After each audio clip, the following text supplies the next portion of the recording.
I remember reading Ubisoft's TOS on this channel, and my God, they were just the most draconian thing I could ever seen. Basically, if you make a Let's Play, according to the new TOS, they can monetize your face. So if they want to make a compilation video with many people playing Ubisoft games and monetize that, they can. But not only that, if your mother enters the room while you're playing Ubisoft games, they can monetize her face.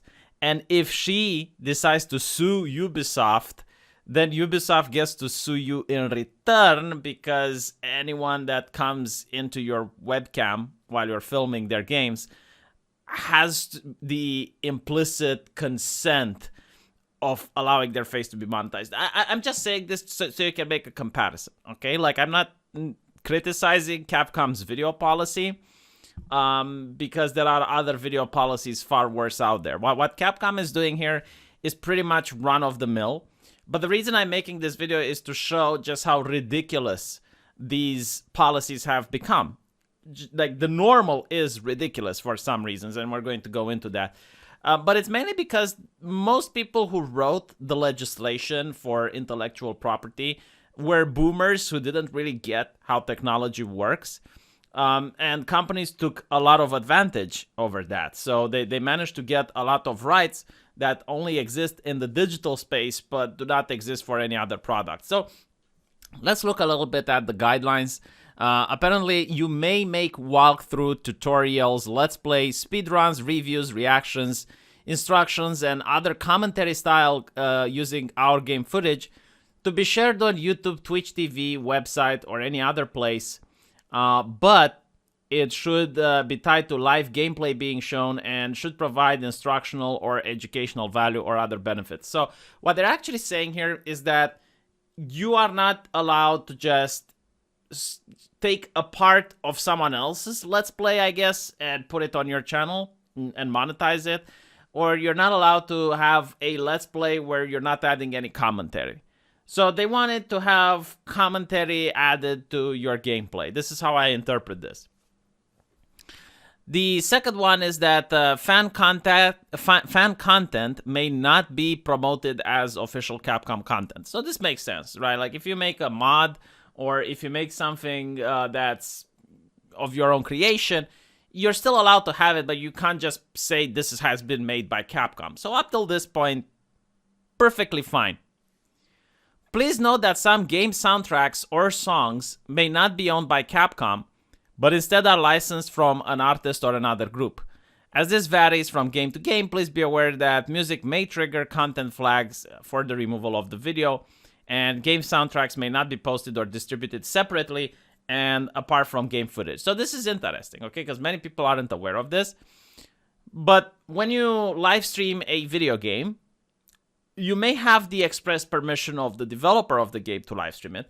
But if the game has a soundtrack which is not explicitly owned by the gaming company, you can get a copyright strike from the third party. Alternatively, what they're saying is that you can't just take away, let's say, I don't know, M. Bison's theme song and post it on your channel just like that and monetize it. So up till this point, I agree. You know, like, it's not the work of a person to just take a Blizzard World of Warcraft song and put it on their channel and make money off of it. It takes little effort. It's not their work. So yeah, I kind of agree with this decision. Now, this is the interesting one. Audience appropriate. All fan-created content should be appropriate for the audience of the Capcom games. For example, if you take game content for younger audience and make it objectionable, we reserve the right to take it down. I don't think legally they can in some countries. But I think they can use YouTube in order to censor it. So what they're talking about is mainly porn mods. And I actually know someone from Blizzard that explained to me why Blizzard decided to make the same decision. Because you see, when Overwatch came out, you would Google Overwatch, and if you go to images, you would find on top the lewd images of the Overwatch ladies and pornography of Overwatch. And then as you scroll back to the bottom, you'd find the actual game.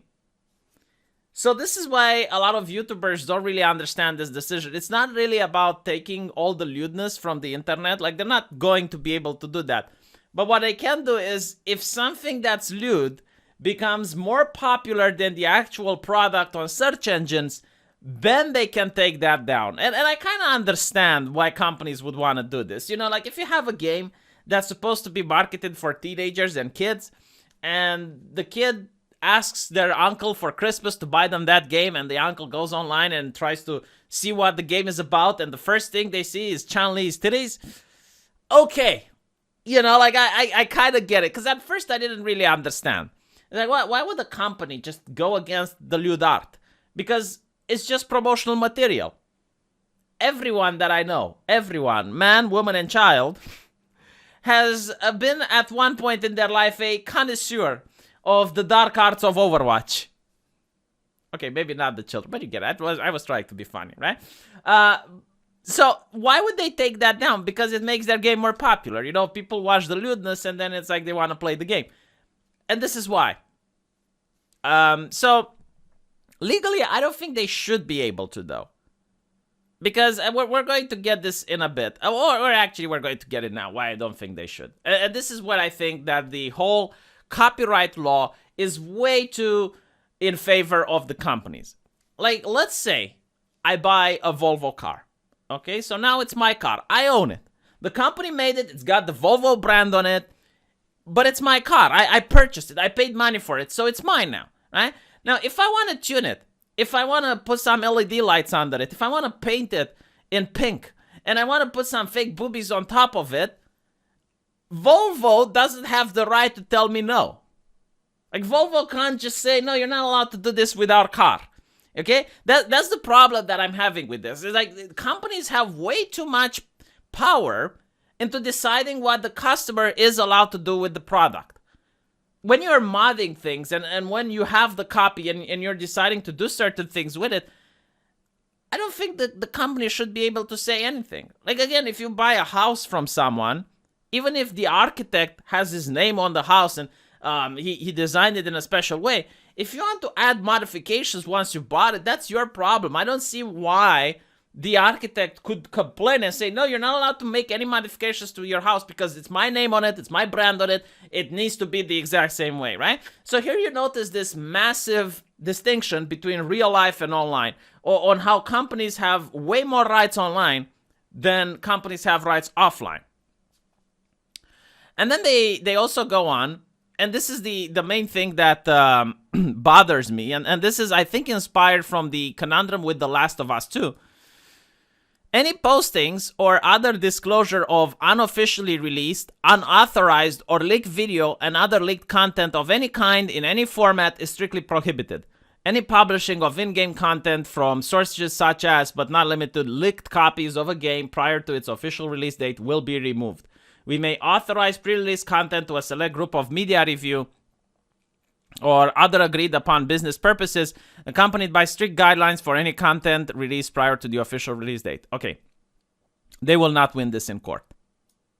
They in no country in the world would allow them to win this in court. However, what they can do is that they can use this in order to persuade Twitch or YouTube or any of the social media to take down this type of content so that they delay the inevitable. So what are we talking about here? Well, let's say in the case of The Last of Us 2, the leaked videos that came out and showed people just how bad the story is were done in order to inform the consumer of a bad product.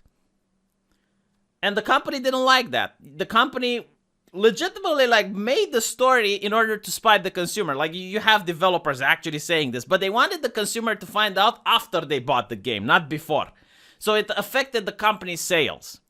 And that's why they wanted to take it down. And they took it down from Reddit. They took it down from Twitter. It was so bad that they actually DMCA'd themselves. Like, the company hired a third party to do the DMCAing. And that third party DMCA'd their official account on Twitter, if you guys remember that. I don't think this is healthy for the public. Like, if you're going to make a game and there's some leaked footage a week before release that shows that the game is in a broken state, it's unplayable, it has certain things that shouldn't be there, and the customer is put off by it, the journalist, especially video gaming press, has all the right to publish that to the public and show them what is going on. And the press then, after showing to the people, okay, this is what's going on in this company, then the company can just step up and make a correction, or they can have a public statement and say, well, you know, maybe this is not the final version of the game or whatever. But what they want to do is they want to take away the power of whistleblowers from these companies. Like, if you're a guy that has some footage of, let's say, like the new Street Fighter has horrible graphics, they have some really poor decisions. Let's say this, okay? Let's say they want to make Chun-Li as a plump woman who's not sexual at all right? Perfect. Some people would choose not to buy that game. Like some Chun-Li enthusiasts, some Chun-Li connoisseurs would look at the new game and they would say, you know what, that's not for me. That's not for me. And the company now can go, well, no, if you put that out, if you leak that, we're going to take it down. We're going to give a strike on your channel. We're not going to allow it. We only allow we only allow our shills to talk about the game. That's what it is. It's like we only allow our shills to talk about it. Now think about it this way. If you, for example, were to do this with Honda, right? Like a car company, and you're leaking, okay, this is the new model, this is what it's going to have, like this is the performances, this is blah, blah, blah. They can't copyright strike down. You know, if you show a picture of the new model before the release date, the guy in charge who blew the whistle, who exposed company secrets, yeah, okay, he can get into trouble. But if the press gets a hold of it, and the press talks about it, the press is not going to get into any legal issue for showing, you know, like, I'm not talking about specific secrets, but like a picture of the new car and some of the features that it's going to have, and they discuss about it. No, that's not how it works, you know. But online, they managed to get away with these things. That's how permissible the law is.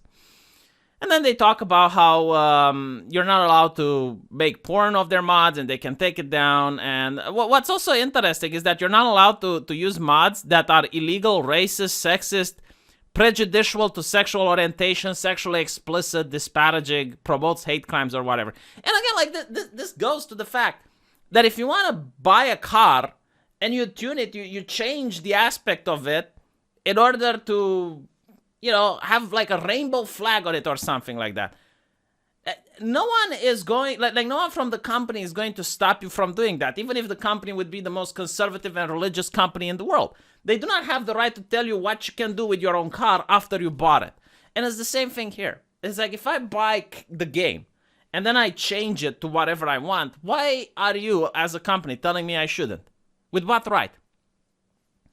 But anyway, right, so that's the new Capcom video policy. Basically, it's updated. They allow you to stream your stuff. They allow you to talk about it. They're not allowing you to just have a game where you're playing without talking. Like, that's something that they don't like. And of course, they also say that even if you comply with all these things, they can still arbitrarily take down for whatever reason they want. So this is what every single company does. You know, like when you create your own rules, you can basically say, oh yeah, by the way, even if you follow all these rules that we laid up, if we don't like you, we can still decide that you're not allowed to share our content. Which, again, technically it's your content. Like, you bought the game, you're playing it, and you're putting it online.